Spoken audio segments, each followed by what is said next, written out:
पनवेलमध्ये अनेक दिवसांपासून पाणी वाया, नागरिक तहानलेले, प्रशासन मात्र अनभिज्ञ की उदासीन। पनवेलमधील विजय सेल्स शोरूम समोर अनेक दिवसांपासून हजारो लिटर पाणी रस्त्यावर वाहून जात आहे। एका बाजूला नागरिकांना पिण्याच्या पाण्यासाठी संघर्ष करावा लागत असताना दुसऱ्या बाजूला हा मौल्यवान जलसाठा अक्षरशः वाया जात आहे। या मार्गावरून दररोज हजारो नागरिक आणि प्रतिष्ठित व्यक्ती ये-जा करतात, मात्र या गंभीर प्रकाराकडे अद्याप कोणाचेही लक्ष गेलेले दिसत नाही। प्रशासनाने तातडीने या गळतीची दखल घेऊन पाणी वाया जाणे थांबवावे अशी नागरिकांची मागणी आहे। प्रश्न एकच, पनवेलकरांच्या हक्काचे पाणी वाचणार का?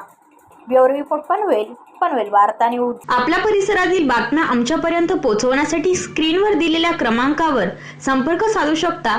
दूरध्वनी क्रमांक 8652414343।